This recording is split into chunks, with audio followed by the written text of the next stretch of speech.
Assalamualaikum warahmatullahi wabarakatuh. Alhamdulillahirabbil alamin wa bihi nasta'in wala umurid dunya waddin. Wassalatu wassalamu ala asyrafil anbiya'i wal mursalin wa ala alihi washabbihi ajmain amma ba'du. Perkenalkan, nama saya Jihan Nur Fahira dari Fakultas Syariah, Prodi Hukum Keluarga Islam di Universitas Islam Negeri Malang. Di sini saya akan menjelaskan sosialisasi prokes 5M dan pentingnya vaksin. Sebelum saya menjelaskan lebih jauh, terciptanya kata prokes 5M pasti karena ada sesuatu ataupun karena ada hal yang terjadi. Apa itu? Terciptanya kata prokes 5M karena adanya COVID-19. Apa itu COVID-19? Ialah penyakit menular yang disebabkan oleh virus SARS-CoV-2. Infeksi virus tersebut pertama kali ditemukan di kota Wuhan, negeri Cina, pada akhir Desember 2019. Virus ini menular dengan sangat cepat dan telah menyebar ke hampir semua negara termasuk Indonesia, hanya dalam waktu beberapa bulan. Hal tersebut membuat beberapa negara menerapkan kebijakan untuk memberlakukan lockdown dalam rangka mencegah penyebaran virus tersebut.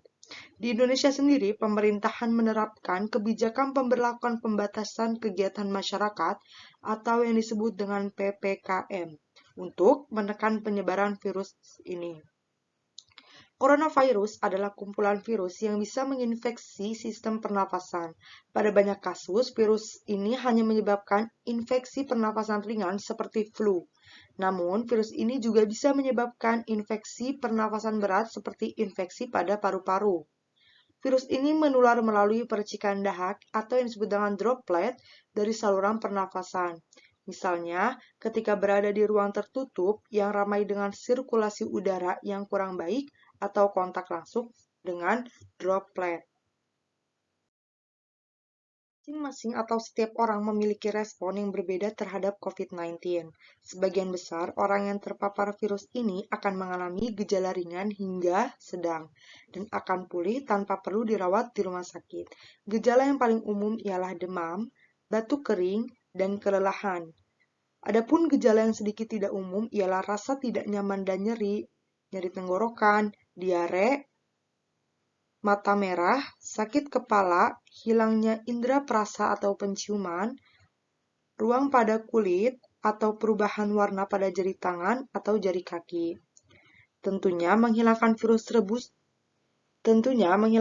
tersebut tidaklah cukup mudah, apalagi di sebuah negara.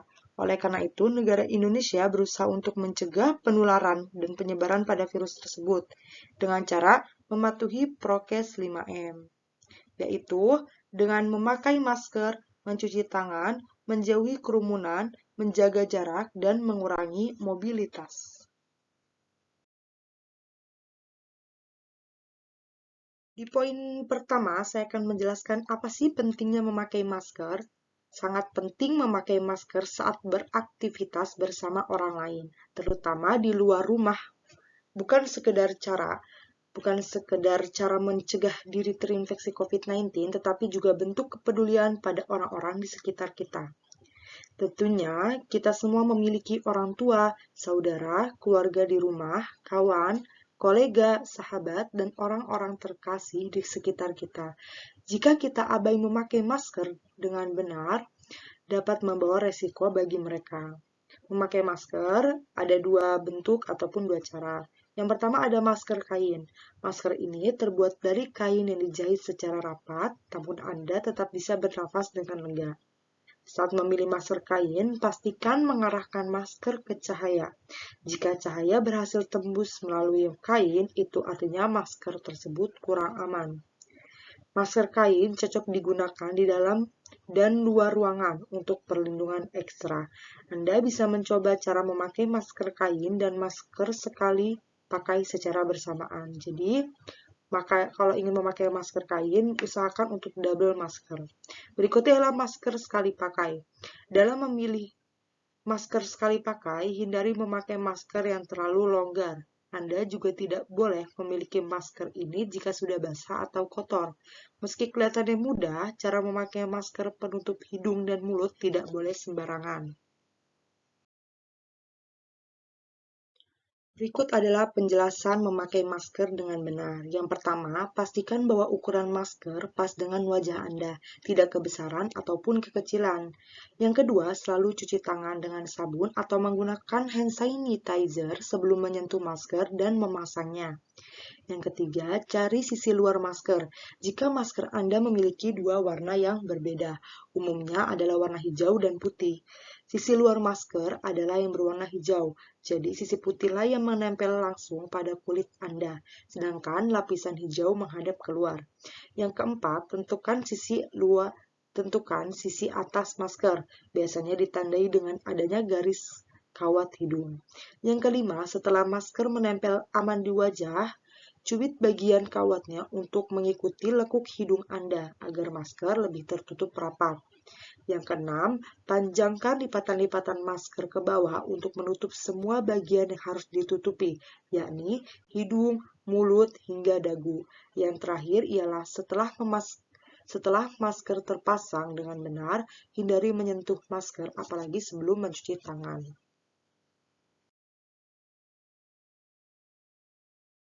Di poin kedua, saya akan menjelaskan tentang mencuci tangan. Seberapa pentingnya sih mencuci tangan? Mencuci tangan mencegah juga beberapa penyakit-penyakit pencernaan ataupun gangguan pernafasan, seperti diare, keracunan makanan, dan hepatitis A. Untuk pernafasan, mencegah flu dan pneumonia ataupun infeksi lainnya. Saya juga akan menjelaskan dengan tata cara cuci tangan yang benar. Yang pertama ialah basahi tangan Anda dengan air mengalir yang bersih. Gunakan sabun antiseptik secukupnya. Gosok kedua telapak tangan Anda terlebih dahulu. Selanjutnya, dengan telapak tangan kiri, bersihkan punggung dan sela-sela jari dengan tangan Anda. Dengan tangan kanan Anda, lakukan cara yang sama di tangan kiri. Pertemukan kembali kedua telapak tangan, lalu bersihkan sela-sela jari kedua tangan Anda. Bersihkan pula punggung jari-jari dengan cara menggenggam dan menggosok kedua tangan Anda. Jangan lewatkan bagian ibu jari Anda. Gosok area tersebut dengan cara memutar. Bilas sabun hingga bersih, keringkan tangan dengan handuk bersih atau tisu. Dan terakhir adalah lakukan secara tahapan tersebut selama sekitar 20-60 detik. Pastikan tangan Anda sudah bersih dari sabun saat membilasnya dengan air yang mengalir. Di poin ketiga ada menjauhi kerumunan. Perlu kalian sadari bahwa di tengah kerumunan ada banyak orang yang tidak menerapkan protokol kesehatan dengan benar. Mungkin masker digunakan, tetapi masker yang digunakan tidak sesuai standar, sehingga bisa menulari maupun mudah tertular virus dari orang lain. Banyak juga orang yang melepas masker saat makan di kerumunan, menurunkan masker saat berbicara, memakai masker tidak menutupi hidung. Oleh karena itu, saat pandemi seperti ini, betapa pentingnya untuk menjauhi kerumunan. Poin keempat ada menjaga jarak. Menurut WHO, ada baiknya untuk mempertahankan jarak setidaknya 1-3 meter ketika berada di tempat umum, terlebih jika ada seseorang yang batuk atau bersin. Poin terakhir ialah mengurangi mobilitas, yang artinya mengurangi perpindahan dari satu tempat ke tempat lainnya. Materi berikutnya ada apa sih pentingnya vaksin? Vaksin atau imunisasi bertujuan untuk membuat sistem kekebalan tubuh seseorang mampu mengenali dengan cepat melawan bakteri atau virus penyebab infeksi. Tujuan yang ingin dicapai dengan pemberian vaksin COVID-19 adalah menurunnya angka kesakitan dan angka kematian akibat virus ini. Meskipun tidak 100% bisa melindungi seseorang dari infeksi virus corona, vaksin ini dapat memperkecil kemungkinan terjadinya gejala yang berat dan komplikasi akibat COVID-19. Selain itu, vaksinasi COVID-19 bertujuan untuk mendorong terbentuknya herd immunity atau kekebalan kelompok. Hal ini penting karena ada sebagian orang yang tidak bisa divaksin karena alasan tertentu. Orang yang tidak dianjurkan untuk menerima vaksin atau tidak menjadi prioritas untuk vaksin COVID-19 antara lain anak-anak atau remaja berusia di bawah 18 tahun dan orang yang menderita penyakit tertentu, misalnya diabetes atau hipertensi yang tidak terkontrol. Berikutnya, saya akan menjelaskan vaksin yang sudah berada di Indonesia. Yang pertama ialah vaksin COVID-19 Sinovac. Vaksin ini berasal dari Cina yang merupakan yang paling pertama tersedia di Indonesia. Vaksin ini dikembangkan melalui intramuskural. Setiap orang mendapatkan 2 dosis vaksin COVID ini masing-masing ialah 0,5 mili dan tiap dosis diberikan dengan interval 28 hari. Vaksin ini diberikan dalam berbagai program vaksinasi pertama yang digulirkan pemerintahan. Vaksin COVID ini juga dinyatakan aman untuk anak-anak khususnya usia 12-18 tahun. Yang kedua ialah vaksin COVID-19 AstraZeneca. Vaksin COVID AstraZeneca ini memiliki beberapa viral vektor yang diberikan dalam 2 dosis. Selain itu, vaksin COVID-19 AstraZeneca juga diklaim ampuh melawan virus corona varian Delta dan Kappa. Ada vaksin yang ketiga yang bernama Pfizer. Vaksin ini dinilai sangat tinggi sehingga sempat amat diminati oleh berbagai negara di dunia. Vaksin ini diberikan dalam dosis yang lebih kecil hanya 0,3 mili dalam satu kali vaksinasi. Vaksin yang keempat ialah Sinopharm. Dia juga telah mendapatkan izin penggunaan darurat untuk dipakai di Indonesia. Vaksin ini diproduksi dari perusahaan farmasi Tiongkok. Dalam ini dia sangat mirip dengan Sinovac. Dari mulai platformnya hingga jumlah dosisnya.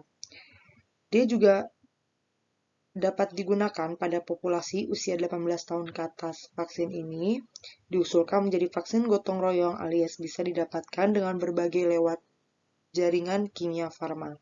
Hanya saja hal ini sementara dibatalkan oleh pemerintah sampai pemberitahuan berikutnya. Vaksin terakhir ada yang namanya Moderna. Vaksin ini berbasis messenger RNA yang pertama kali dipakai di Indonesia. Vaksin ini tidak menggunakan virus yang dilemahkan, melainkan memanfaatkan komponen materi genetik yang direkayasa, diklaim ampuh melawan varian Delta, Kappa, dan Gamma. Selain itu, vaksin ini dinilai aman untuk orang dengan komorbid. Berikut ada efek samping setelah vaksin. Adanya nyeri pada lengan yang berada di tempat suntikan. Adanya nyeri sendi, menggigil, mual, ataupun muntah. Ada rasa lelah demam ditandai dengan suhu di atas 37,8 derajat Celcius. Anda dapat juga mengalami gejala mirip flu, menggigil selama 1-2 hari. Oleh karena itu, saat terjadinya efek ini, jangan panik atau takut jika terjadi efek samping COVID-19. Jika terjadi nyeri di tempat suntikan, Anda bisa mengopresnya. Lalu jika demam, Anda bisa minum paracetamol. Sekian yang bisa saya sampaikan, kurang lebihnya mohon maaf. Wassalamualaikum warahmatullahi wabarakatuh.